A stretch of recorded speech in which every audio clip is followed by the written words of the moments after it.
சொன்னாங்க. நம்மளுடைய மாண்புமிகு முதலமைச்சர் வந்து நம்மளுடைய மாவட்டத்துக்கு 30th அன்னைக்கு வராங்க. எல்லாருக்கும் தெரியும் புதுமை பெண் ஸ்கீம் வந்து எப்படி ஒரு ரொம்ப பாப்புலரான ஒரு ஸ்கீம். எல்லா லேடிஸும் ரொம்ப எதிர்பார்த்து அந்த காலேஜஸ்ல சொல்லணும்னா கேர்ள்ஸ் எல்லாம் ரொம்ப இன்ட்ரெஸ்டா இன்னைக்கு காலேஜுக்கு வரக்கூடிய ஒரு விஷயம் நம்ம எல்லாருமே பார்க்கணும்.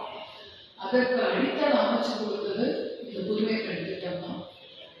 இந்த புதுமை பெண் திட்டம் வந்து இதுவரைக்கும் அரசு பள்ளிக்கூடங்களில் படித்துக் கொண்டிருந்த 6லிருந்து 12 அரசு பள்ளிக்கூடத்தில் படிச்சுட்டு இருந்த பெண் குழந்தைங்களுக்கு யூஸ்ஃபுல்லா இருந்தது. அவங்க மட்டுமே இந்த திட்டத்தில் பயனடைய முடியும். இப்போ நம்மளுடைய மாநிலத்துக்கு முதலமைச்சர் வந்து என்ன பண்ணியிருக்காருன்னா, இந்த ஸ்கீமை அரசு உதவி பெறும் பள்ளிகளில் படித்திருக்கக்கூடிய குழந்தைகளுக்கும் அந்த பெண் குழந்தைகளும் இல்லை. ஏன்னா அவங்களும் அந்த மாதிரி ஒரு ஏழ்மையான நிலைமையில இருந்து வராங்க. குறிப்பா தமிழ் மீடியம், அரசு உதவி பெறும் பள்ளிகள் தமிழ் மீடியம், இது கொஞ்சம் நோடல் ஆஃபீஸர்ஸ் நல்லா வாட்ச் பண்ணிக்கோங்க. 6th to 12th aided school Tamil medium படித்து இருக்கக்கூடிய குழந்தைங்க எல்லாருமே நீங்க வந்து ஒரு ஸ்டேட் முழுக்க ஒரு 72,000 கேர்ள்ஸ் வந்து இது வரைக்கும் ரெஜிஸ்டர் பண்ணியிருக்காங்க நம்ம யூஎஸ் போர்ட்டல்ல. இப்போ இன்னும் கொஞ்சம் இந்த ஸ்கீம் இன்னும் நல்லா கொண்டு வரணும்னா நாங்கள் எக்ஸ்பெக்ட் பண்ணுற டார்கெட் வந்து ஒரு 90,000.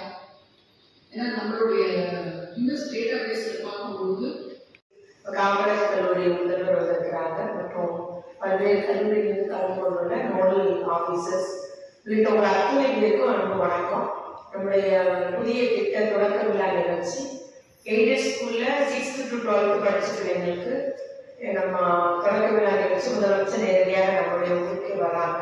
அது நமக்கு பெரிதும் மகிழ்ச்சி தரக்கூடிய ஒரு நிகழ்வாகும். அந்த நிகழ்ச்சியை நல்ல முறையில் நடத்துவதற்கு உங்களுடைய அத்துணைகளுடைய ஒத்துழைப்பு வேணும். அதை பற்றி நம்ம ஆலோசனை செய்வதற்காக தான் இந்த கூட்டம். மேல சொன்னாங்க இல்லையா, நமக்கு வந்து 6th to 12th 10th and 12th government exam எடுத்துக்கிறோம் அரசு உதவி பெறும் பள்ளியில். அதுதான் நமக்கு கிரைட்டீரியா வச்சிருக்கிறோம்.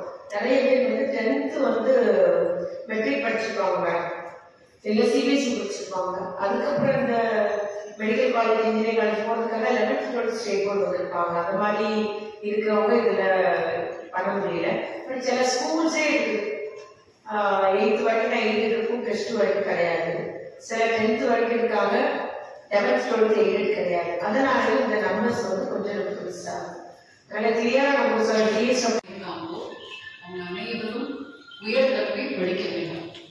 உயர்கல்வி படிக்கக்கூடிய அதை பெற்று பயன்பெற்று இன்னும் மேல படிக்கணும், இன்னும் வாழ்வில் பல உயரங்களை எட்டணும் அப்படிங்கிறதுக்காக தான் இந்த ஸ்கீம். ஸோ இதில் வந்து இன்னும் டீட்டெயில் ரிவ்யூ நோடல் ஆஃபீஸர்ஸ் எல்லாம் தெரியும். உங்கள் ஸ்டூடெண்ட்ஸ் எல்லாம் உங்களுக்கு குழந்தைங்க மாதிரி உங்கள் குழந்தைங்களுக்கு கிடைக்கக்கூடிய ஒரு மிகப்பெரிய